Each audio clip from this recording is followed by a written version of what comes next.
Olivia Miller clutched her threadbare shawl tighter around her shoulders as the late afternoon sun beat down on Shafter, Texas. The dust from the marketplace swirling around her skirts as the edges of her vision began to darken.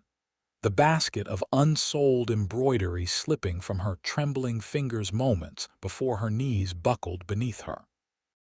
The Texas summer of 1875 had been particularly brutal, not just in its unrelenting heat, but in how it had dried up what little remained of Olivia's hope. 3 weeks since burying her father, 2 days since eating anything more substantial than water and a crust of bread, and now her body had finally surrendered to the hunger that had been gnawing at her insides like a savage beast. Vincent Forrester had been leading his horse through the marketplace, his tall frame and broad shoulders drawing the usual curious glances from the town's womenfolk, when he spotted the young woman's collapse. Unlike the other onlookers who merely gawked or whispered behind their hands, Vincent moved with the quick decisiveness that had kept him alive through 15 years of driving cattle and fending off rustlers. "Stand back and give the lady some air," he commanded, his deep voice cutting through the murmurs of the gathering crowd. Kneeling beside the unconscious woman, Vincent noted the hollow cheeks, the blue-tinged lips, and the way her dress hung loosely on her frame. The telltale signs of hunger were all too familiar to a man who'd survived the lean years after the war. "Someone fetch Dr. Wilson," he called out, though he already knew what ailed her. Gently, he gathered her limp form into his arms, surprised at how little she weighed, like holding a bird with hollow bones. Mrs. Abernathy, the baker's wife, hustled forward. "That's Olivia Miller, poor thing. Her father passed not 3 weeks ago. Left her with nothing but debts and that ramshackle cabin out by Cottonwood Creek." Vincent's jaw tightened. He'd seen too many women left destitute by death or abandonment, forced to scrape by or turn to unsavory means of survival. "I'll take her to the hotel. She needs food and rest." "The hotel?" Mrs. Abernathy's eyebrows rose dramatically. "Mr. Forrester, her reputation will remain intact," Vincent finished firmly. "I'll pay for a separate room and a female attendant, but first, she needs sustenance." Before anyone could protest further, Vincent carried Olivia to his horse, carefully mounting with her cradled against his chest. His ranch could wait another day.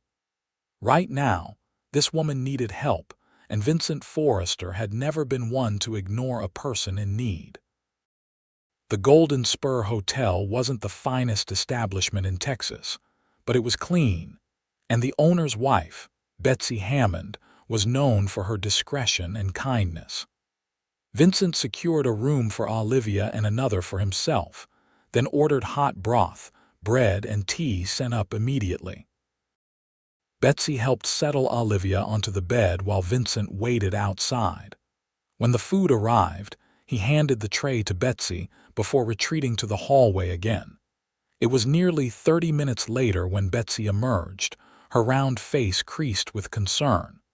"She's awake now, Mr. Forrester." Poor child was so hungry she nearly burned her mouth on the broth. "She's asking for you, wants to thank you properly, she says." Vincent hesitated. "It's not necessary. Just seeing her recover is thanks enough." "Nonsense," Betsy declared, hands on her ample hips. "That girl's got her pride, same as you. Let her keep it." With a nod, Vincent entered the room, removing his hat as he crossed the threshold. Olivia Miller sat propped against the pillows, her chestnut hair falling in waves around shoulders that seemed too slender to bear the weight of her circumstances.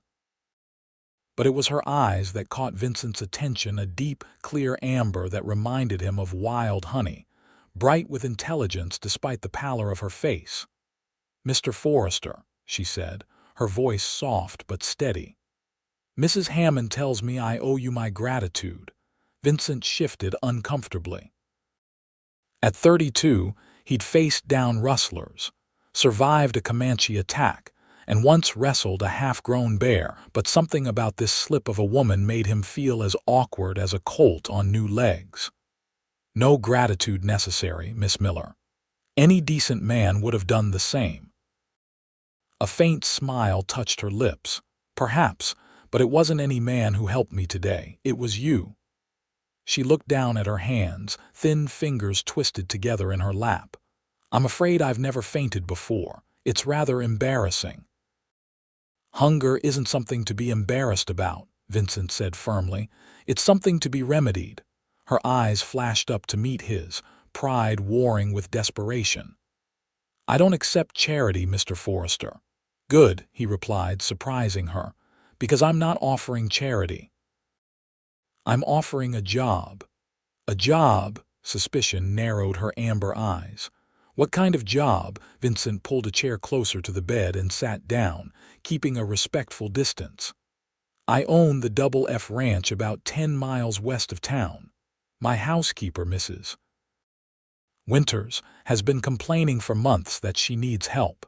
The house is large, and between cooking for the ranch hands and keeping everything in order, she's overworked. It wasn't entirely true. Mrs. Winters was efficient and had never complained, but Vincent had seen the exhaustion in the older woman's eyes lately. An assistant would be welcome, he was sure of it. I don't need your pity employment, Mr. Forrester, Olivia said, though her voice wavered slightly. It's not pity, Miss Miller. It's practicality. You need work, I need help at the ranch, and from what I can tell about those embroidery pieces in your basket, you're skilled with a needle. The position includes room and board plus $5 a week.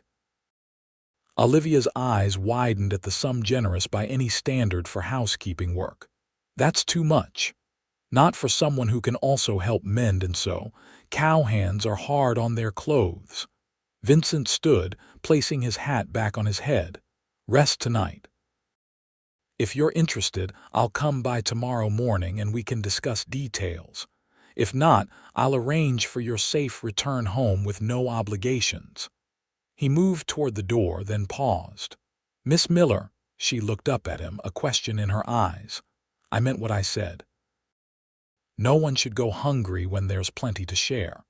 Should you accept the position or not, I give you my word you'll never want for food again, not if I have anything to say about it. With those words hanging in the air, Vincent left, closing the door softly behind him. Olivia stared at the space where the tall cowboy had stood, her mind racing.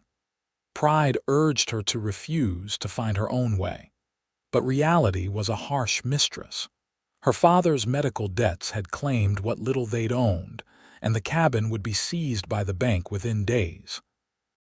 She had nowhere to go, no family to turn to, and something about Vincent Forrester's steady gaze told her his offer was genuine, not born of pity, but of that straightforward decency that seemed as much a part of him as his broad shoulders and sun-browned skin.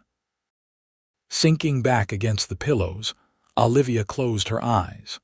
For the first time in weeks, her stomach was full, and a glimmer of hope sparked in the darkness that had enveloped her since her father's death. Perhaps tomorrow would bring a new beginning. Vincent rode back to the Double F Ranch in the gathering dusk, his mind occupied with thoughts of amber eyes and quiet dignity. He hadn't planned on hiring help for Mrs. Winters, but now that he'd made the offer, it seemed like the right decision.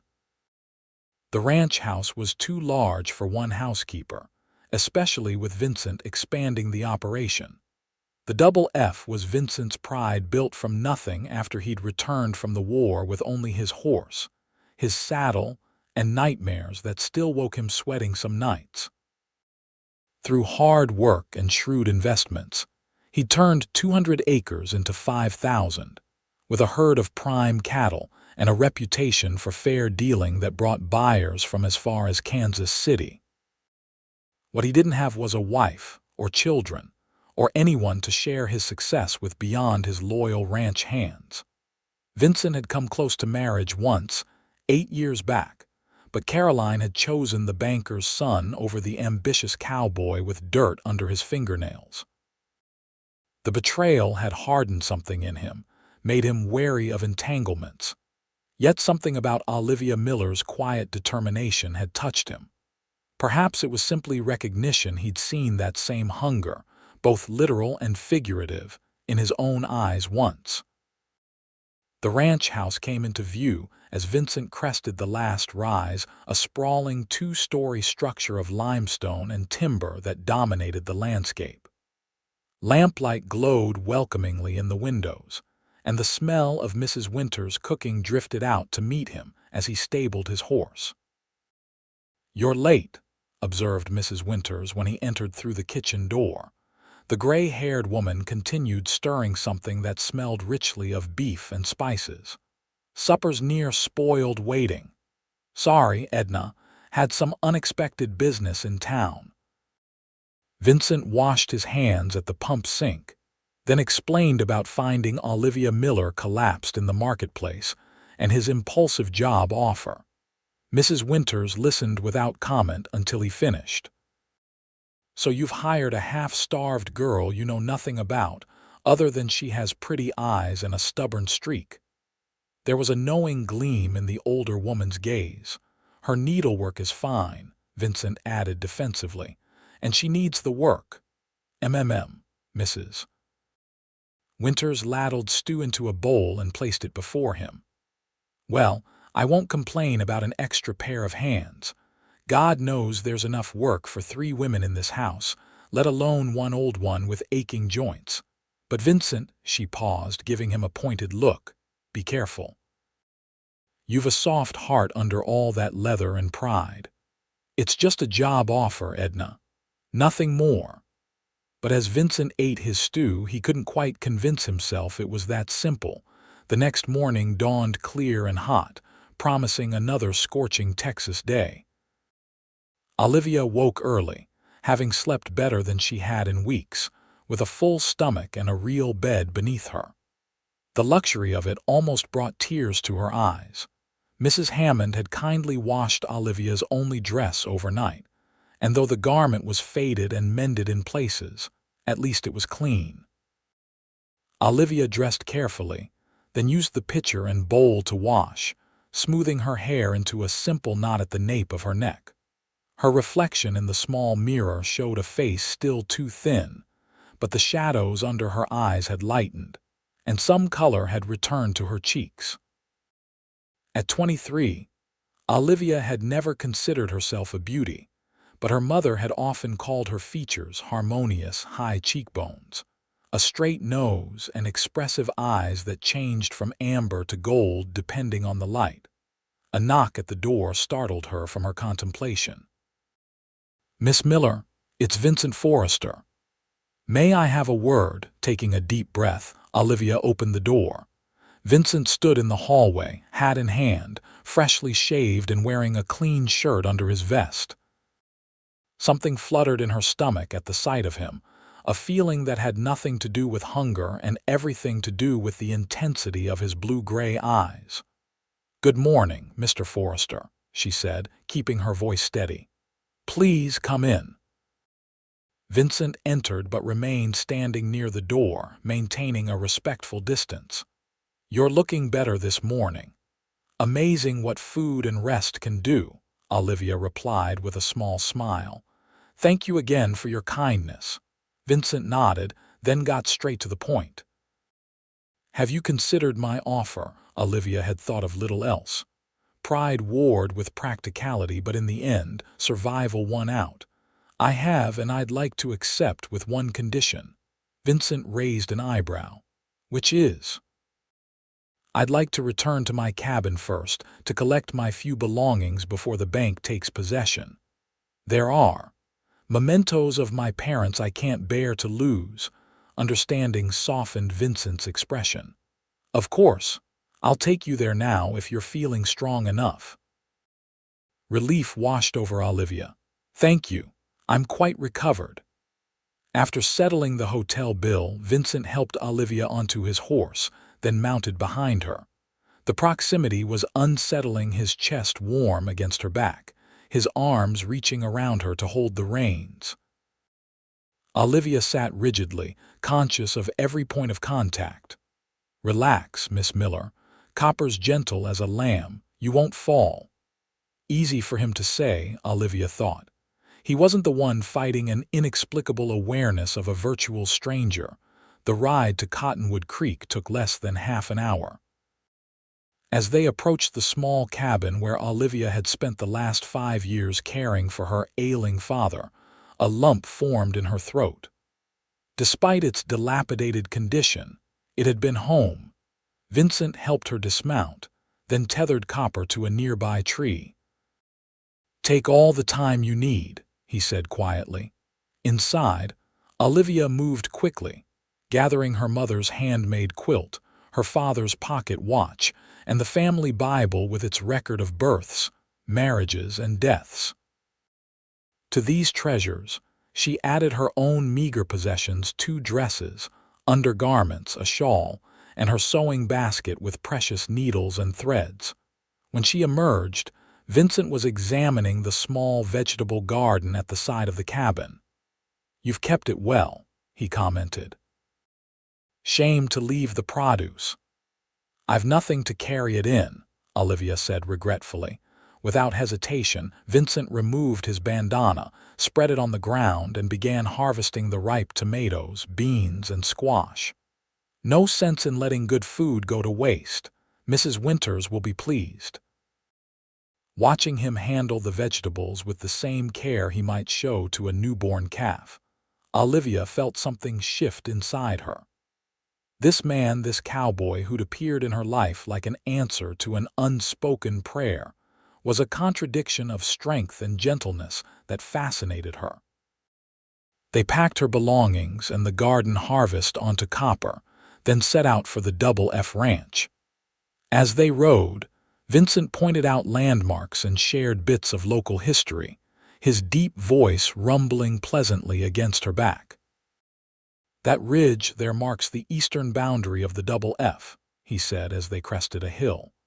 "Everything you can see from here to the horizon is ranch land." Olivia gazed out at the vast expanse of grassland, dotted with cattle and framed by distant blue mountains. "It's beautiful." "It is," Vincent agreed, and something in his tone made Olivia glance back at him. His eyes weren't on the landscape, but on her face, with an expression she couldn't quite decipher. The Double F Ranch house exceeded Olivia's expectations.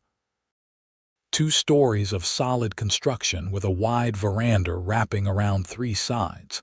It spoke of prosperity tempered with practicality. Mrs. Winters met them at the door, a stout woman with iron-gray hair and shrewd eyes that assessed Olivia from head to toe. "So you're the girl Vincent rescued," she said without preamble. "I'm Edna Winters. I run this house, and I don't tolerate laziness or foolishness." "I'm neither lazy nor foolish, Mrs. Winters," Olivia replied evenly, "and I'm grateful for the opportunity to work here." A hint of approval flickered in the older woman's eyes. "We'll see. Come along then, I'll show you where you'll be staying." Olivia's room was small but comfortable, with a narrow bed, a washstand, and a chest of drawers. The window overlooked the corrals where ranch hands were breaking horses, their shouts and the thunder of hooves drifting up on the hot breeze. "It's not fancy," Mrs. Winters said, "but it's clean and private." "It's perfect," Olivia assured her sincerely. After the past few weeks of uncertainty, the simple room felt like a palace. "Good. Rest today. Tomorrow we begin at 5. Breakfast for 20 hungry men waits for no woman's fatigue." With that, Mrs. Winters departed, leaving Olivia to unpack her few possessions. That evening, Olivia joined Vincent and Mrs. Winters for supper in the main dining room. The table could seat 12 comfortably, making the 3 of them seem like a very small gathering in the large space. "The men eat in the bunkhouse," Vincent explained as Mrs. Winters served roast beef with vegetables, some from Olivia's own garden. except for my foreman, Jake Sullivan, who sometimes joins us when we're discussing ranch business. The food was simple but abundant, and Olivia had to restrain herself from eating too quickly. After weeks of near starvation, the rich flavors were almost overwhelming. "You'll need to put some meat on those bones," Mrs. Winters observed. "Can't have you fainting again. Bad for the ranch's reputation, having staff collapse all over the place." Despite the older woman's gruff manner, Olivia detected an underlying concern that warmed her. "I'll do my best not to disappoint, Mrs. Winters. See that you don't." But there was no real sting in the words. Vincent watched the exchange with amusement. "Don't let Edna frighten you. Her bark is far worse than her bite." "HMPH," snorted Mrs. Winters. "You wouldn't say that if you'd ever felt my wooden spoon across your knuckles." "True enough," Vincent laughed, a rich sound that seemed to fill the room. "She's ruled this kitchen with an iron fist for 15 years, and I've learned not to interfere." As the meal progressed, Olivia found herself relaxing. The easy banter between Vincent and Mrs. Winters spoke of long familiarity and genuine affection, creating an atmosphere that felt surprisingly like home. After supper, Vincent excused himself to check on a new foal in the stables, leaving Olivia to help Mrs. Winters with the dishes. "He's a good man," Mrs. Winters said abruptly as they worked. "Too good sometimes, takes in strays of all sorts, human and animal." Olivia's hand stilled on the plate she was drying. "Is that how you see me? A stray?" The older woman's gaze was penetrating. "Aren't you?" Unable to deny it, Olivia remained silent. "There's no shame in needing help," Mrs. Winters continued, her tone softening slightly. "The shame would be in refusing it out of pride or in taking advantage of it." "I won't take advantage," Olivia promised. "I'll work hard to earn my place here. See that you do." Mrs. Winters handed her another dripping plate. "And be careful with that heart of yours. Vincent Forrester isn't looking for a wife, no matter what the town gossips might hope." The warning took Olivia by surprise. "I'm not, that is, I haven't, not yet," Mrs. Winters said knowingly. "But I've seen how you look at him, and I've seen how he looks at you when he thinks no one's watching. Just be careful. There's been enough heartache in this house."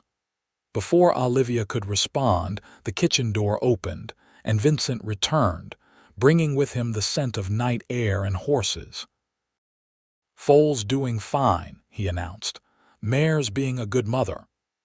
His gaze moved between the two women, sensing the sudden tension. "Everything all right in here, just fine," Mrs. Winters answered briskly. "Miss Miller and I are getting acquainted, good."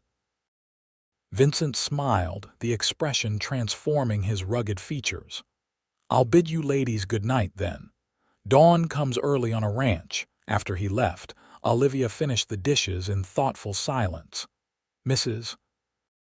Winters' warning echoed in her mind, but even more persistent was the memory of Vincent's smile and the curious warmth it had kindled inside her.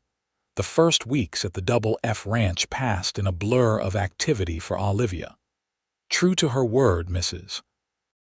Winters expected her up at 5 each morning to help prepare breakfast for the ranch hand's hearty fare of biscuits, gravy, eggs, and bacon, with gallons of strong coffee to fuel men who would work from sunup to sundown. After breakfast came cleaning, laundry, mending, and preparation for the midday meal. Afternoons brought more of the same, with supper preparation added to the list. The work was exhausting but satisfying, and Olivia found herself growing stronger as proper nutrition and constant activity restored her health. Vincent was often absent during the day, out with his men tending to the vast herd or negotiating with buyers. But each evening he returned, and supper became a time Olivia found herself anticipating with a mixture of excitement and nervous tension. During these meals, Vincent would share stories of his day, asking Olivia's opinion on matters in a way that made her feel valued rather than merely tolerated. Sometimes they would sit on the veranda afterward, watching the sunset paint the Texas sky in spectacular hues, while Mrs. Winters busied herself inside. It was during one such evening, nearly a month after Olivia's arrival, that Vincent broached a subject that had clearly been on his mind. "Miss Miller," he began, then stopped. "Olivia, if I may." The sound of her given name on his lips sent a flutter through her chest. "Of course." "Olivia, then." He seemed pleased with the informality. "I've been meaning to ask about your father. Mrs. Abernathy mentioned he passed away recently." Olivia nodded, her hands folding in her lap. "Yes, consumption took him after a long illness. 5 years of watching him fade, one coughing fit at a time." Vincent's expression softened with genuine sympathy. "I'm sorry, that's a hard death to witness." It was. Olivia looked out across the darkening landscape.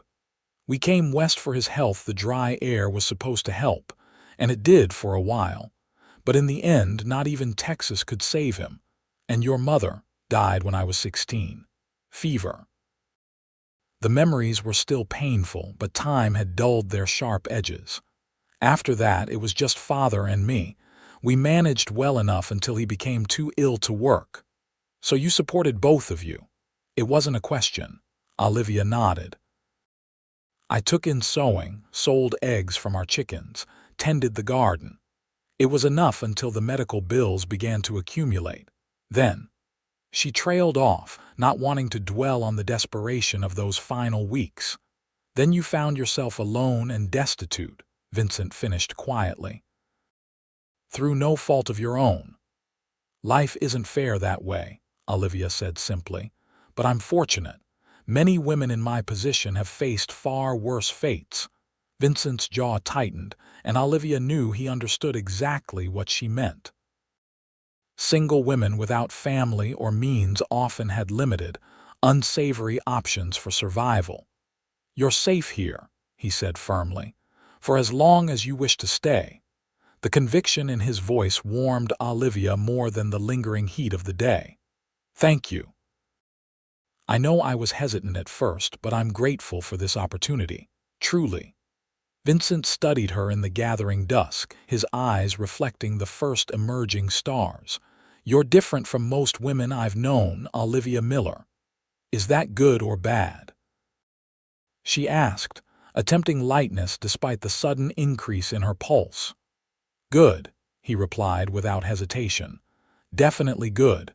Before she could respond, the sound of approaching hoofbeats drew their attention. A rider was coming fast up the main drive, his horse lathered despite the cooling evening. Vincent was on his feet instantly, his hand moving instinctively to where a gun would be if he were wearing one. "That's Jake," he said, recognizing his foreman. "Something's wrong." Jake Sullivan reined his horse to a halt at the foot of the veranda steps, his face grim in the lamplight spilling from the house. "Boss, we've got trouble. Rustlers hit the north pasture. They've driven off about 50 head and they shot Tom when he tried to stop them." Vincent's expression hardened. "How bad?" "Bad enough. Doc Wilson's with him now in the bunkhouse, says the bullet needs to come out." "Damn." Vincent turned to Olivia. "I'm sorry, but I need to go," she urged. "Your man needs you." With a grateful nod, Vincent followed Jake toward the bunkhouse, his long strides eating up the distance. Mrs. Winters appeared in the doorway, her usual composure shaken by the news. "Rustlers, was it? Those bandits are getting bolder by the day. Will Tom be all right?" Olivia asked, concern tightening her chest. "If Doc Wilson's attending, he's got a chance. But gunshot wounds." Mrs. Winters shook her head grimly. "Let's prepare some food and coffee. The men will need sustenance and Vincent won't rest until this is sorted." For the next several hours, Olivia helped Mrs. Winters cook a hearty stew and bake bread, the domestic tasks a stark contrast to the tension building outside. Through the windows, She could see men gathering, checking weapons, preparing horses. Vincent moved among them, his face set in hard lines that transformed him from the gentle man who'd shared sunset conversations into a formidable force. It was past midnight when Vincent finally returned to the house, his expression weary but determined. "Tom?" Olivia asked immediately. "Alive, but weak.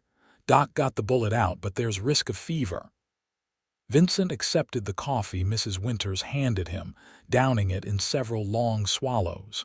"We're riding out at first light. Jake's tracked the rustlers heading north toward the Red River." "How many men are you taking, Mrs.?" Winters asked, her tone carefully neutral. "6. Any more would slow us down." The older woman's lips thinned with disapproval. "And how many rustlers?" Vincent's gaze hardened. "Does it matter? It matters if you're riding into an ambush," Mrs. Winters retorted. "You're not bulletproof, Vincent Forrester, no matter what you might think." A muscle in Vincent's jaw twitched, but his voice remained steady. "I appreciate your concern, Edna, but those are my cattle, and Tom's lying in the bunkhouse with a hole in his shoulder because of these men. I won't let that stand."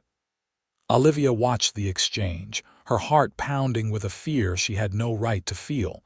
Vincent was her employer, nothing more. Yet the thought of him riding into danger made her stomach twist with dread. "When will you return?"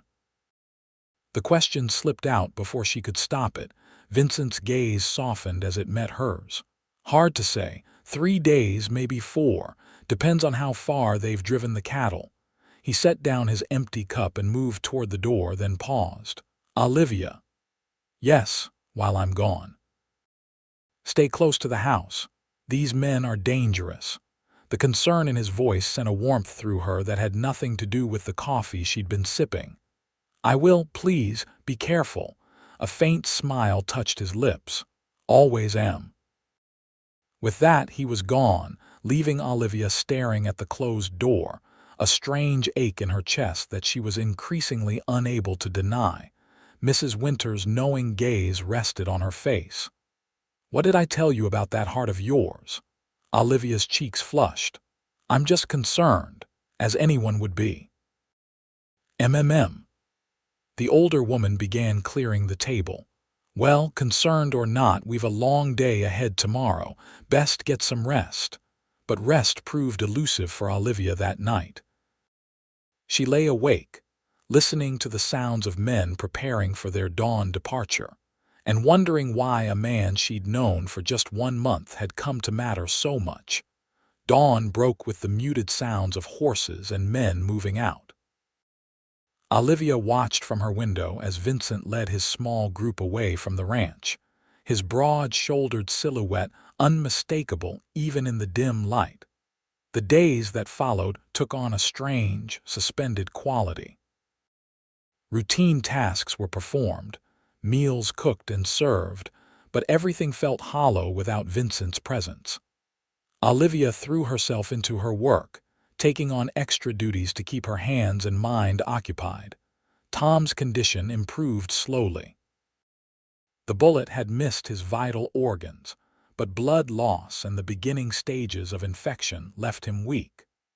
Olivia took to bringing him broth and reading to him from one of Vincent's books, a collection of Shakespeare's works that surprised her with its well-worn pages. "Boss reads a lot," Tom explained when he noticed her surprise. "Says a man's gotta feed his mind same as his body." This glimpse into Vincent's private self only deepened Olivia's growing feelings. He wasn't just the strong, capable rancher she saw each day, but a man of depth, and thought a revelation that made her heart ache all the more. On the 3rd night after Vincent's departure, a violent storm swept across the ranch. Thunder crashed overhead as rain lashed against the windows, and Olivia found herself standing at the glass, peering out into the darkness, wondering if Vincent and his men had found shelter. "He'll be fine," Mrs. Winters said, materializing beside her. "Vincent survived worse than a summer storm." "I know," Olivia replied softly. I just wish that he was here. The older woman's voice held no judgment, only understanding. It's all right to admit it, child. Feelings aren't something we can control, only what we do with them. Olivia turned to face her. And what should I do with these feelings? Mrs. Winters sighed. That depends. Are you looking for a future here, or is this just a stopping place until something better comes along? The question caught Olivia off guard. She hadn't thought beyond the immediate relief of having food and shelter, of no longer worrying about survival. But now, looking into Mrs. Winters' wise eyes, she realized the truth. I'm not looking for something better, she said quietly. I can't imagine anywhere I'd rather be. The older woman nodded, as if this confirmed something she'd long suspected. Then be patient. Vincent Forrester didn't become who he is overnight, and his walls won't come down that quickly either. Walls. Mrs. Winters moved to stoke the fire, her face partially shadowed. Vincent was engaged once, about 8 years back. Caroline Preston, banker's daughter, pretty as a picture and well aware of it.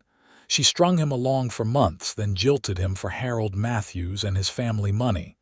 Olivia's heart contracted painfully. He loved her, thought he did. Enough to start building this house for her, to plan a future. When she broke it off, he threw himself into making the ranch a success instead. I think he figured if he couldn't have love, he'd have prosperity. The revelation explained so much about Vincent, his reserve, his focus on the ranch, the loneliness she sometimes glimpsed in his eyes during quiet moments. Why are you telling me this? Olivia asked. Mrs. Winters turned, her expression softening. Because I've watched that boy become a man, seen him build something fine out of nothing but grit and determination. And in all that time, I've never seen him look at anyone the way he looks at you. Before Olivia could absorb this, a commotion outside drew their attention. Through the rain-streaked windows, lanterns bobbed in the darkness as men and horses appeared in the yard. They're back, Mrs. Winters said, relief evident in her voice. Olivia's heart leaped. Without thinking, she rushed to the door and out onto the covered veranda, heedless of the rain blowing under the roof. Her eyes scanned the returning group frantically, seeking one particular figure. Vincent dismounted wearily, handing his horse off to one of the ranch hands. His clothes were soaked, mud splattered, and there was a darkness on his sleeve that might have been blood. But he was upright and moving, and the sight of him whole and alive made Olivia's knees weak with relief. He spotted her standing on the veranda and paused, seeming to drink in the sight of her as she was doing with him. Then he strode forward, taking the steps 2 at a time until he stood before her, rain dripping from his hat brim. You're hurt, Olivia said, reaching toward his arm but stopping short of touching him. Vincent glanced down as if noticing the stain for the first time. Not mine. One of the rustlers got a bit too close to Jake's knife. Did you catch them all? Get back the cattle. A grim satisfaction crossed his face. We did. 3 men will be facing the marshal's justice, and the cattle are being driven home by the rest of the hands. They'll arrive tomorrow, weather permitting. Olivia nodded, suddenly aware of how close they were standing, of the dampness of her nightdress where rain had blown onto the veranda, of Mrs. Winters watching from the doorway with an expression that mingled amusement with concern. You should come inside, Olivia said, stepping back slightly. Get dry and warm. There's stew keeping hot on the stove. Vincent's eyes, weary but warm, held hers for a moment longer. Best thing I've heard in days. Inside, Mrs. Winters efficiently served stew and coffee while Olivia fetched towels and a dry shirt for Vincent. When she returned to the kitchen, he had removed his sodden jacket and was seated at the table, steam rising from the bowl before him. Thank you, he said, as she handed him the towel and shirt. His fingers brushed hers in the exchange, sending a jolt of awareness through her that she tried desperately to hide. Mrs. Winters, after ensuring Vincent had everything he needed, made a show of yawning. "Well, I'm for bed. These old bones need their rest. Miss Miller can see to anything else you might need." With that transparent excuse, the older woman left, giving Olivia a meaningful look as she passed. Alone with Vincent, Olivia busied herself at the stove, aware of his gaze on her back as he ate. The silence between them wasn't uncomfortable, but it held a tension that hadn't been there before his departure. "How's Tom?" Vincent asked finally. "Improving. The fever broke yesterday. Dr. Wilson says he should recover fully, given time and rest." "Good. He's a fine hand and a better man." Vincent pushed his empty bowl away and leaned back in his chair, fatigue evident in every line of his body. "And you? How have you been while we were gone?" The simple question held a weight of meaning that made Olivia's heart quicken. "I was worried," she admitted softly. "Especially during the storm." Vincent's expression softened. "Were you now?" "Yes." Olivia met his gaze steadily. "Very." Something shifted in the air between them, a recognition, perhaps, or an acknowledgement of feelings that had been growing since that first day in the marketplace. Vincent stood, moving to where Olivia stood by the stove.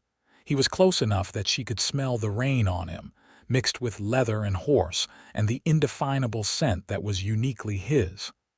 Olivia. Her name was almost a whisper. "I'm not good with words, not like the poetry in those books. But these past days, riding through rain and rough country, all I could think about was getting back here, to the ranch, to you." Olivia's breath caught. "Vincent, let me finish," he said gently. "That day in the market when I found you, I made a vow that you'd never want for food again. But it's grown into something more. I want to make sure you never want for anything, not shelter, not security, not—" He hesitated, then continued more softly, "not affection." The last word hung between them, loaded with meaning. Olivia's heart hammered against her ribs as Vincent's hand came up to touch her cheek, his calloused fingers impossibly gentle against her skin. "I know it's fast," he continued. "Too fast, maybe, but life out here has taught me not to waste time when something matters. And you, Olivia Miller, matter to me, more than I thought possible." Tears pricked at Olivia's eyes, but they were born of joy, not sorrow. "It doesn't feel too fast to me," she whispered. "It feels like coming home." Vincent's eyes darkened at her words. Slowly, giving her every chance to pull away, he lowered his head until his lips met hers in a kiss so tender it made her heart ache. Olivia's hands came up to rest against his chest, feeling the strong, steady beat of his heart beneath her palm. When they finally parted, Vincent rested his forehead against hers. "I'm not asking for promises tonight," he said. "Only that you'll consider a future here, with me." "I don't need to consider it," Olivia replied, her voice steady despite the emotions swirling inside her. "My answer is yes." The smile that broke across Vincent's face was like sunrise after the longest night, radiant with hope and promise. He pulled her into his arms, holding her as if she were the most precious thing he'd ever touched. And in that moment, surrounded by the warmth of the kitchen while rain drummed on the roof overhead, Olivia knew she had found more than employment or security. She had found her place, her purpose, and a love that would sustain her through whatever storms might come. Summer gave way to fall, and the Double F Ranch settled into a rhythm that included Olivia as an essential part of its functioning. Her role expanded beyond simple housekeeping. Vincent valued her quick mind and practical suggestions, often consulting her on matters related to the ranch's operation. The relationship between them developed gradually, with a respect for propriety that kept gossip to a minimum. In public, they maintained a professional distance, but private moments were treasured all the more for their rarity and exchanged glance across the dinner table, fingers brushing while passing a document, conversations on the veranda that lasted long into the evening. Mrs. Winters watched their blossoming relationship with satisfaction, though she didn't hesitate to remind them of the boundaries society expected. "You want to court the girl properly," she told Vincent one evening when Olivia was out of earshot. "Not give the town something to cluck about." Vincent agreed, though the restraint tested his patience. Having acknowledged his feelings for Olivia, he wanted nothing more than to claim her publicly as his future wife. But he respected her too much to rush, to push for more than she was ready to give. As October painted the landscape in russet and gold, Vincent made plans for a trip to San Antonio. The ranch needed supplies that couldn't be procured in Shafter, and he had business with the bank there regarding a loan for additional breeding stock. "Come with me," he suggested to Olivia one evening as they sat together on the veranda. The first hint of autumn chill was in the air, giving him the perfect excuse to sit closer than usual. "San Antonio is beautiful this time of year, and you deserve a change of scenery." Olivia looked up from her embroidery, surprise evident in her expression. "Travel together, people would talk." "Let them," Vincent replied with uncharacteristic dismissiveness. Then, seeing her concern, he softened his tone. "Mrs. Winters would accompany us, of course, as your chaperone and to help select household supplies." The idea of seeing San Antonio, a city she'd heard of but never visited, appealed to Olivia immensely. And the prospect of spending more time with Vincent, away from the constant demands of the ranch, was even more enticing. "I'd like that," she admitted. "Very much." Vincent's smile warmed her more than the woolen shawl around her shoulders. "Good. We'll leave next week. It's a 3-day journey by wagon, but the roads are decent this time of year." The week that followed was filled with preparation. Olivia found herself swept up in the excitement, sorting through her meager wardrobe with dismay. "I have nothing suitable for the city," she confessed to Mrs. Winters. The older woman examined Olivia's 3 dresses critically. "No, you don't, but we can remedy that." From a trunk in her room, Mrs. Winters produced several lengths of fabric she'd been saving. "I'm handy with a needle, but you're better. Between us, we can fashion something presentable." Working late into the evenings, they created 2 new dresses for Olivia, one in a rich burgundy wool for traveling and everyday wear, the other in deep blue cotton for more formal occasions. Simple in design but well made, the dresses transformed Olivia from a plainly dressed housekeeper to a woman of quiet elegance. The morning of their departure dawned clear and cool. Vincent had arranged for Jake to manage the ranch in his absence, with specific instructions for every aspect of its operation. The foreman, now fully recovered from the confrontation with the rustlers, accepted the responsibility with confidence. "Don't fret, boss," Jake said as they loaded the last supplies into the wagon. "Place'll still be standing when you get back." The wagon itself was a sturdy, well-sprung vehicle with a canvas cover to protect against weather and provide privacy. Vincent had arranged comfortable seating for the ladies and plenty of space for the supplies they would bring back. As they set off down the long drive, Olivia felt a flutter of excitement. It was her first real journey since coming to Texas with her father years ago, and the first time she would see Vincent away from the familiar setting of the ranch. The first day's travel passed pleasantly. The October weather was perfect, warm enough during the day to be comfortable, cool enough to keep the horses from tiring too quickly.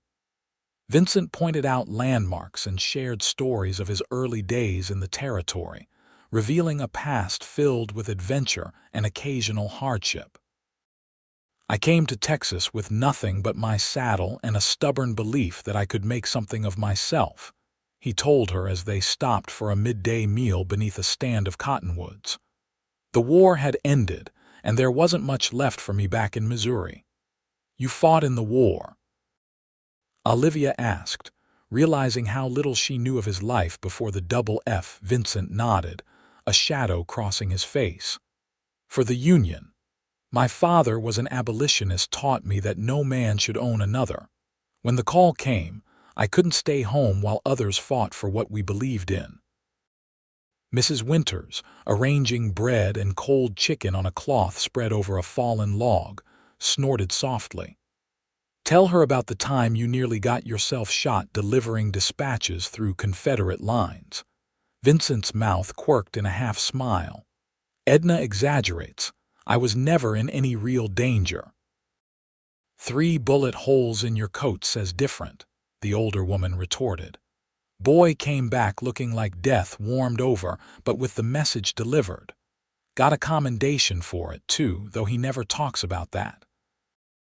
Olivia studied Vincent with new eyes, imagining him younger, in a blue uniform, riding through enemy territory with vital information. It explained much about his character: the quiet competence, the willingness to take risks for what mattered, the deep sense of justice. Is that how you learned to handle yourself against those rustlers? She asked. Partly, Vincent acknowledged. The war taught me a lot about strategy and keeping a cool head, but most of what I know about ranching and surviving out here I learned after. From men like Jake's father, who gave me my first job as a ranch hand. The conversation continued as they traveled, filling in the gaps of each other's histories. Olivia shared memories of her childhood in Pennsylvania, of her mother's gift for storytelling, and her father's work as a schoolteacher before his health failed. By the time they made camp that evening, Olivia felt closer to Vincent than ever before. The shared confidences had built a bridge between them, a deeper understanding that transcended the attraction that had initially drawn them together. Mrs. Winters, ever practical, directed the setup of their camp with efficiency. The wagon provided shelter for the women, while Vincent prepared to sleep under the stars. Weather's fine, he said when Olivia expressed concern, and I've slept on harder ground than this. After a supper of beans, bacon, and coffee, they sat around the small fire, enjoying the peace of the wilderness. The night was clear, stars pricking the velvet sky in brilliant profusion. It's beautiful, Olivia said, gazing upward. I never tire of the Texas sky. Vincent's eyes, reflecting the firelight, were on her face rather than the heavens. Neither do I. Mrs. Winters cleared her throat pointedly. I believe I'll turn in. These old bones need their rest if we're to reach San Angelo by tomorrow evening. With a meaningful look at Vincent, she retreated to the wagon. Alone together, Olivia and Vincent maintained a respectable distance, though every fiber of her being was aware of him across the fire.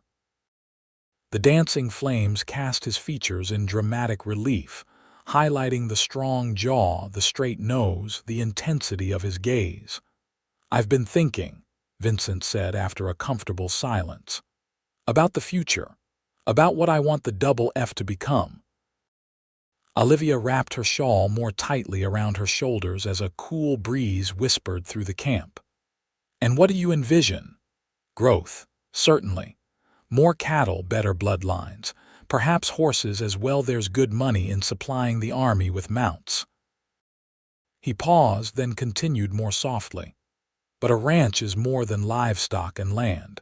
It's a home, or it should be. The implication hung in the air between them, as tangible as the smoke from their fire. Olivia's heart quickened. Vincent, she began, not entirely sure what she wanted to say. He moved then, coming to sit beside her on the fallen log that served as their bench, not touching but close enough that she could feel the warmth radiating from him. I'm not good with pretty words, Olivia, but I know what I want. His voice was low, meant only for her. "I want to build something lasting, something that will endure beyond my years, and I want to build it with you." Olivia turned to face him, her pulse pounding in her ears. "Are you asking?" "Not yet," he said quickly. "Not here, not like this. You deserve better than a proposal by a campfire in the middle of nowhere." His hand found hers, warm and calloused and infinitely gentle. "But I want you to know my intentions. When we return from San Antonio, if you're willing, I'd like to court you properly, with an eye toward making you my wife." Joy bubbled up within Olivia, as bright and effervescent as champagne. "I am very willing," she whispered. Vincent's smile was slow and sweet, transforming his face in a way that made her breath catch. Carefully, as if she might break, he raised her hand to his lips and pressed a kiss to her knuckles. "Then we have an understanding."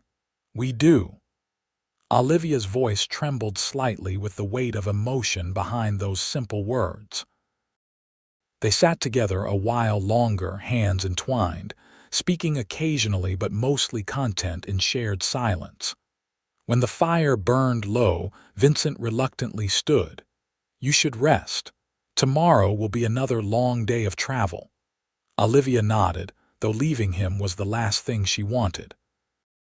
"Good night, Vincent." "Good night, Olivia." He helped her to her feet then, with a quick glance toward the wagon to ensure Mrs. Winters wasn't watching, brushed a feather-light kiss across her lips. "Dreams, sweet dreams." Climbing into the wagon, Olivia found Mrs. Winters still awake, her knowing eyes gleaming in the darkness. "Not a word," Olivia said, though she couldn't suppress her smile. "Didn't say a thing," the older woman replied innocently. "Though if I were to speak, I might mention that you've brought some color back to that man's world. And for that I thank you." Touched by the unexpected sentiment, Olivia reached out to squeeze Mrs. Winters' weathered hand.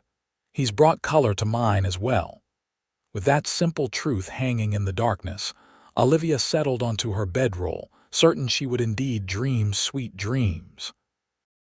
The journey to San Antonio continued without incident, each mile bringing them closer not only to the city, but to the future Vincent had hinted at. They reached San Angelo the second evening as planned, staying at a small but respectable hotel, before completing the final leg to San Antonio the following day. San Antonio itself was a revelation to Olivia. Unlike the small settlements she'd known in Texas, the city bustled with activity and boasted architectural styles reflecting its Spanish heritage. The limestone buildings of the main thoroughfares, the historic mission structures, and the vibrant market areas created a tapestry of sights, sounds, and smells that captivated her. Vincent had arranged rooms at the Menger Hotel, an establishment known for its comfort and elegance. As they entered the impressive lobby, Olivia felt suddenly conscious of her provincial appearance despite her new dress. But Vincent's hand at the small of her back and his quiet confidence as he secured their accommodations eased her discomfort. "We'll dine in the hotel restaurant this evening," he announced after they had settled into their rooms adjacent for the ladies, with Vincent's across the hall. "I've heard it's one of the finest in the city." The restaurant exceeded expectations, with crystal chandeliers, white linen tablecloths, and a menu that offered dishes Olivia had only read about. Vincent ordered for all of them, selecting a meal that began with oysters, a first for Olivia, and progressed through courses of soup, fish, roast beef, and finally a delicate lemon tart. "I feel like a princess in a fairy tale," Olivia confessed as they lingered over coffee. "This is all so grand." Vincent's expression was tender. "You deserve grandeur, and much more." Mrs. Winters, observing the exchange, made a show of stifling a yawn. "If you young people will excuse me, I believe I'll retire. Tomorrow will be busy with shopping and errands." After ensuring the older woman was safely escorted to her room, Vincent suggested a short walk around the hotel's gardens.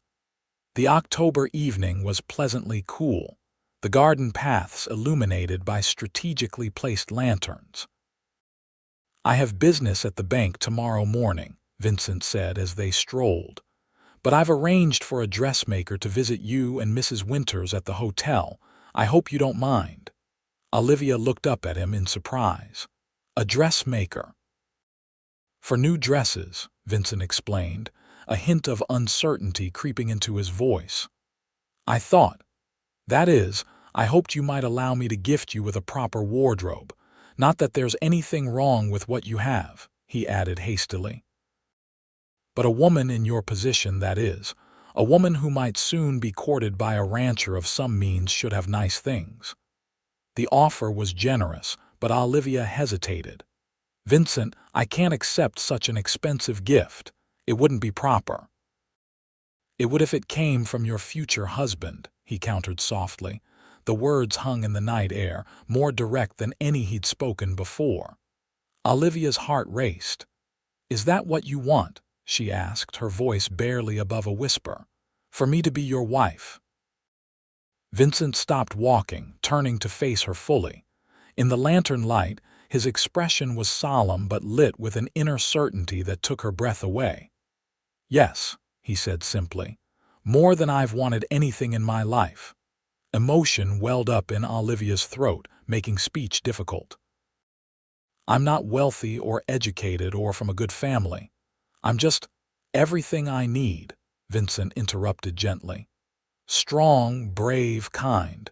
You faced starvation rather than compromise your principles. You rebuilt your life from nothing. You treat everyone at the ranch with respect and dignity." He took her hands in his. "Olivia Miller, I love you, not for what you have, but for who you are." Tears spilled onto Olivia's cheeks, tears of joy, of wonder, of overwhelming gratitude that life could change so dramatically in the span of a few short months. "I love you too," she whispered, the words feeling both momentous and completely natural. "So much." Vincent's smile was radiant in the dim light. Slowly, giving her every opportunity to pull away, he lowered his head and kissed her, not the brief, chaste kiss of the campfire, but a deeper expression of the emotions they just declared. Olivia's hands slid up to his shoulders, steadying herself against the tide of feeling that threatened to sweep her away. When they finally parted, both breathless, Vincent rested his forehead against hers. "I had planned to wait until our return to the ranch, to do this properly with a ring and all the traditional trappings. But now that I've said the words, I find I can't take them back, nor do I want to." "Then don't," Olivia said, her voice stronger now. "Some things shouldn't wait." Vincent's laugh was soft and filled with wonder. "No, they shouldn't." He stepped back slightly, still holding her hands. "Then let me do this much right, at least." To Olivia's surprise, he lowered himself to one knee on the garden path, looking up at her with an expression of such naked adoration that it made her heart stutter. "Olivia Miller, will you do me the great honor of becoming my wife? Of building a life and a home and a family with me at the Double F?" The question was simple, direct, and utterly perfect. Olivia didn't hesitate. "Yes," she said, her voice ringing with certainty. "Yes, I will marry you, Vincent Forrester." He rose and gathered her into his arms, lifting her off her feet in an exuberant embrace that drew chuckles from an elderly couple passing on a nearby path. Setting her down, Vincent looked momentarily abashed, but his joy was too great for embarrassment to take hold. "Tomorrow," he said decisively, "we'll find a ring, and when we return to the ranch, we'll announce our engagement properly." "Mrs. Winters already knows," Olivia pointed out with a smile, "or at least suspects." "Edna knows everything," Vincent agreed ruefully, "but we'll still do things right. A proper announcement, a respectable engagement period. I want to give you the wedding you deserve, not a hasty ceremony that might raise eyebrows. The consideration touched Olivia deeply. Despite his eagerness, Vincent was thinking of her reputation, her standing in the community they would share. "Thank you," she said softly, "for thinking of everything." He brushed a strand of hair from her face, his touch reverent. "I intend to think of everything that concerns you for the rest of our lives." With that promise hanging in the air between them, they continued their walk, making plans and sharing dreams until the lateness of the hour forced them to return to the hotel. At her door, Vincent kissed her once more, a gentle good night that held the promise of many tomorrows. "Sleep well, my love." "And you," Olivia replied, reluctant to part from him even for the few hours until morning. Inside her room, Olivia found Mrs. Winters waiting up, pretending to read a book by lamplight. "Well," the older woman demanded without preamble. Olivia couldn't contain her smile. "He asked me to marry him, and I said yes." Mrs. Winters nodded, satisfaction evident in her expression. "About time. That man's been carrying his heart in his eyes for weeks now." She set aside her book and rose, coming to embrace Olivia warmly. "I'm happy for you both. Truly." "Thank you," Olivia said, returning the embrace, "for everything. For your wisdom and guidance. For accepting me into your kitchen and your life." "Pish!"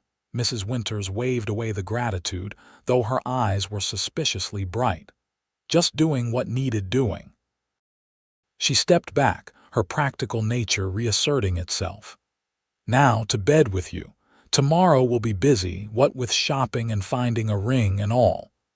As Olivia prepared for sleep, her mind raced with the events of the evening.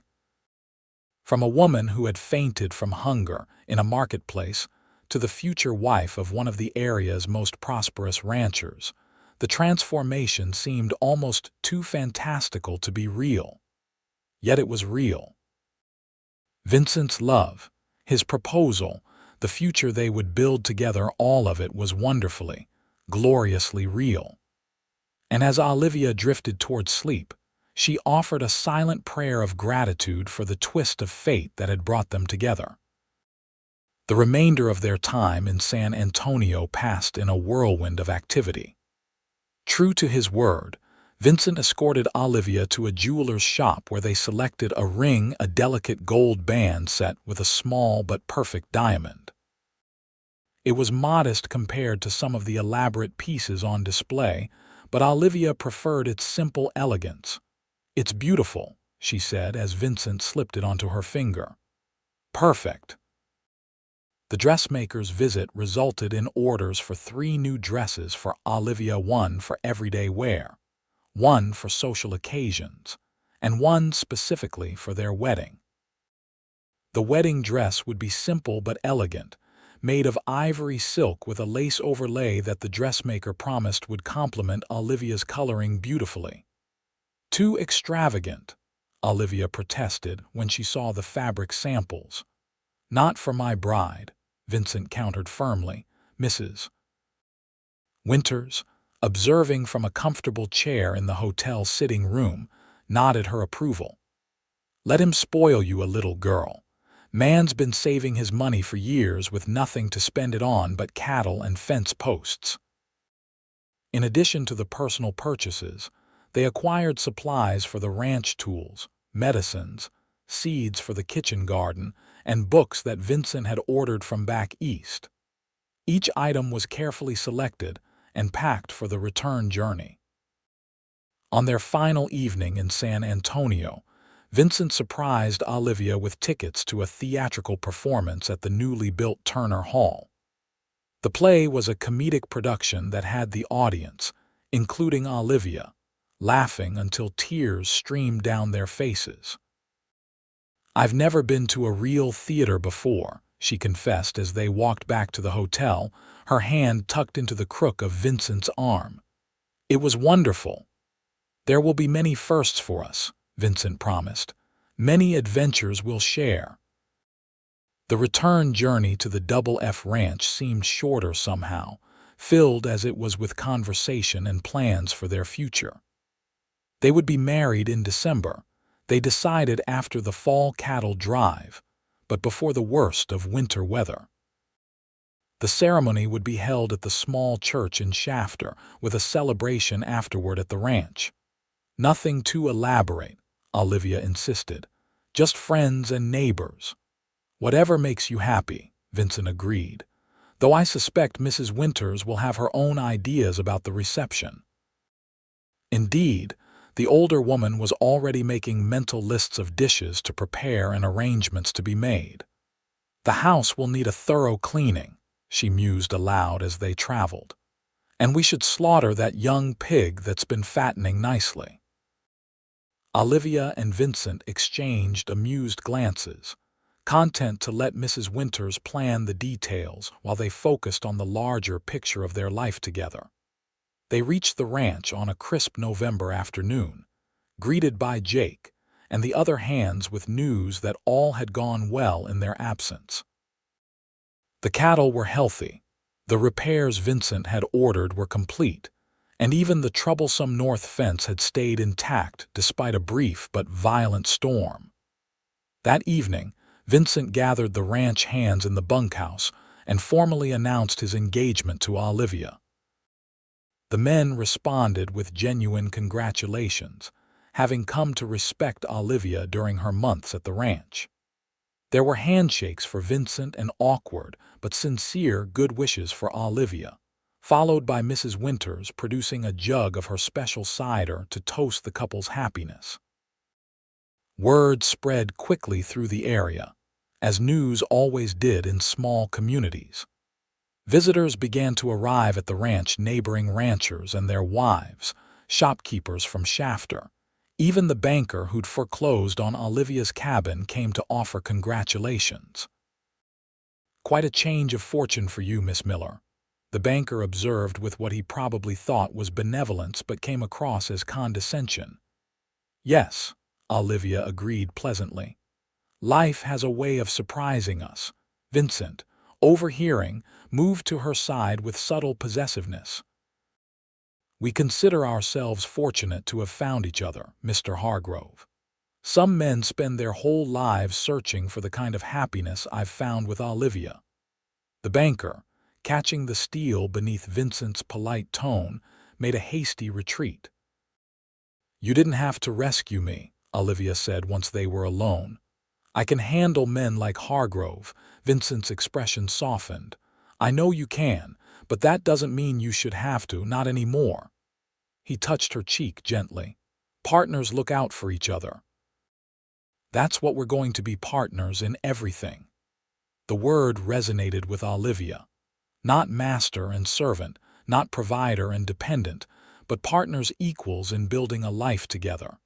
It was everything she could have hoped for and more than she'd ever expected. As November progressed, preparations for the wedding accelerated. The dresses Olivia had ordered in San Antonio arrived, each one more beautiful than she'd imagined. Mrs. Winters threw herself into planning the reception, recruiting help from neighboring women and ordering supplies from as far away as El Paso. Vincent, meanwhile, was making his own preparations. With Jake's help, he began renovating the master bedroom of the ranch house, adding a larger window that overlooked the distant mountains, and building a new dresser and vanity table from cedar wood that filled the room with its sweet scent. "She'll like having a place for her things," he explained when Jake questioned the necessity of the furniture. "Women need space for their female items." Jake, a bachelor himself, nodded sagely as if he understood perfectly. One evening in late November, as the wedding day drew nearer, Vincent found Olivia on the veranda, gazing out at the sunset. The dying light gilded her features, lending her an ethereal beauty that made his heart clench with the knowledge that this remarkable woman had agreed to share his life. "Penny for your thoughts," he said, joining her at the railing. Olivia smiled up at him. "I was just thinking about how much has changed 6 months ago, I was desperate, alone, facing a future I couldn't bear to contemplate. And now? And now, Vincent prompted when she trailed off. Now I'm happier than I ever imagined possible. She leaned against him, her head resting on his shoulder. Sometimes I worry it's a dream, that I'll wake up back in that cabin with father gone and the bank taking everything. Vincent's arm encircled her waist, drawing her closer. Not a dream. And if it is, then we're dreaming it together. He pressed a kiss to her temple. I have something for you, a wedding gift, though I want you to have it now. From his pocket, he withdrew a small leather pouch and placed it in her hand. Olivia opened it curiously, tipping the contents into her palm. A key gleamed in the fading light. What's this for? She asked. The deed box, Vincent explained. It contains all the legal documents for the ranch property, titles, bank records, contracts. As my wife, you should have access to everything. If anything ever happened to me, the ranch would be yours. Olivia stared at the key, understanding the magnitude of what Vincent was entrusting to her. It wasn't just a symbolic gesture, but a practical one. He was making her truly equal in their partnership, giving her security that went beyond promises. Vincent, she began, emotion making her voice unsteady. I made a vow the day I found you, he continued, his own voice deepening with feeling. That you'd never want again. This is part of keeping that promise. The ranch, the house, everything I have, it's yours now as much as mine. Olivia closed her hand around the key, then reached up to touch his face. All I want is you, she said simply. Everything else is just everything else. Vincent turned his head to kiss her palm, his eyes never leaving hers. You have me. Heart and soul, you have me. In that moment, with the Texas sky painted in spectacular colors above them and the promise of their future stretching out before them, Olivia knew that she had indeed found something far beyond mere security or comfort. She had found love deep, abiding love that would sustain them through whatever challenges lay ahead. Their wedding day dawned clear and cold, the December sky a brilliant blue unmarred by clouds. In the small church in Shafter, Olivia stood before a mirror in the pastor's study, which served as a makeshift bridal chamber. Her wedding dress, with its simple lines and delicate lace, transformed her from the hungry, desperate woman who had collapsed in the marketplace into a bride radiant with happiness and hope. Mrs. Winters fussed with the small wreath of white winter roses that crowned Olivia's upswept hair. There, she said, stepping back to admire her handiwork. You look beautiful, child. Emotion tightened Olivia's throat. Thank you, Edna, for everything. The older woman's eyes misted. None of that now. You'll have me weeping, and then where will we be? She patted Olivia's hand. He's a good man. You're Vincent. And you're exactly what he needed, what we all needed at the Double F. A knock at the door announced the arrival of Jake Sullivan, who had agreed to give Olivia away in the absence of her father. The foreman looked uncharacteristically uncomfortable in his Sunday best, but his smile was genuine as he beheld the bride. Miss Olivia, he said, his voice gruff with emotion. You look mighty fine. Thank you, Jake, and thank you for standing with me today. Jake ducked his head, embarrassed by the sentiment. Honor's all mine. Boss is a lucky man.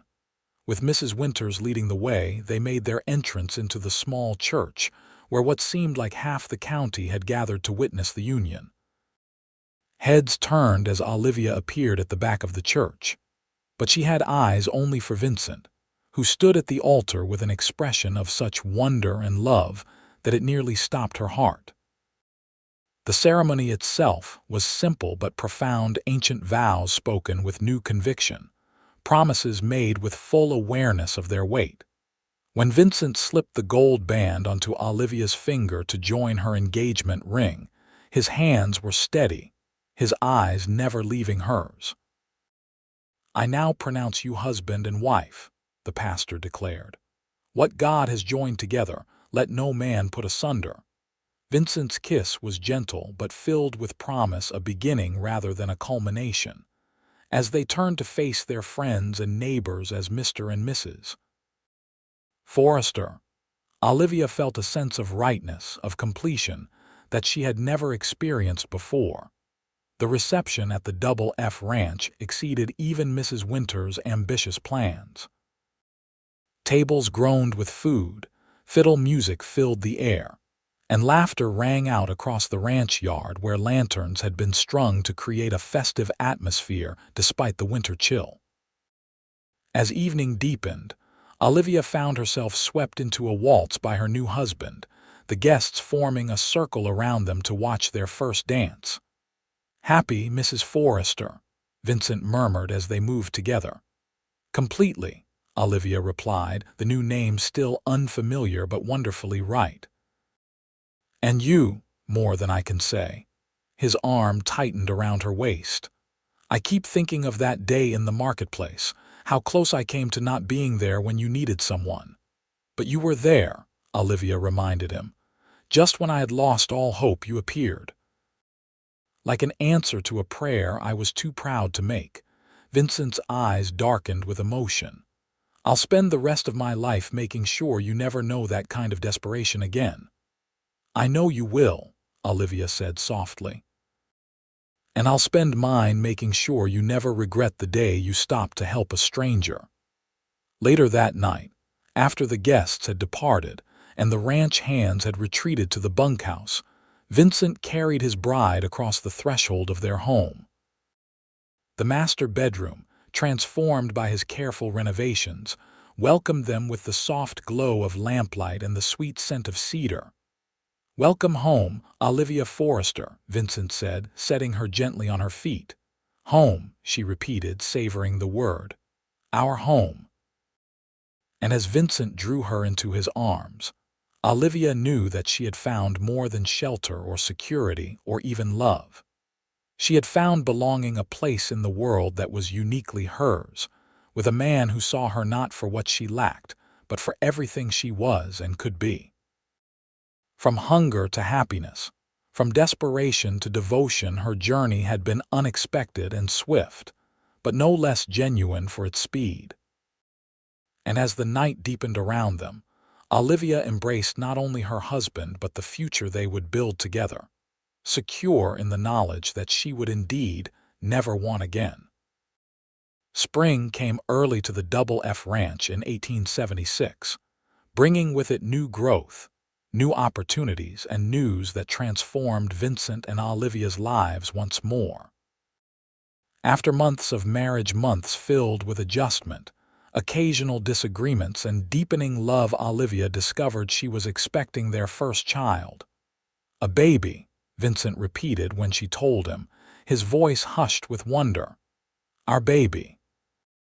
The joy that illuminated his face in that moment was something Olivia would treasure forever, pure, unguarded happiness that made him look younger than his 33 years.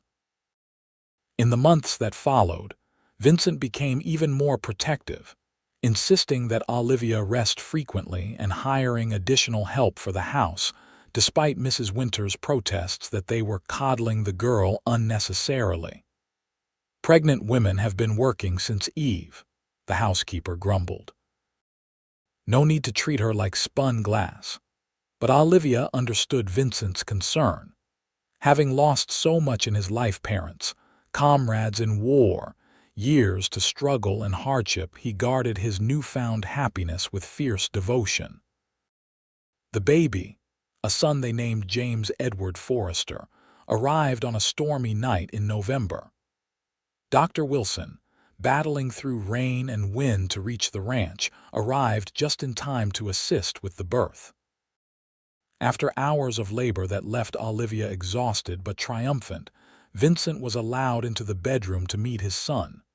"He's perfect," Vincent whispered, tears unashamedly tracking down his face as he cradled the tiny bundle. "Olivia, he's absolutely perfect." Looking at her husband and son together, the two people who now constituted her entire world, Olivia felt a completeness that transcended anything she had known before. From the desperate woman who had once fainted from hunger in a marketplace, she had become a wife, a mother, the heart of a thriving ranch and home.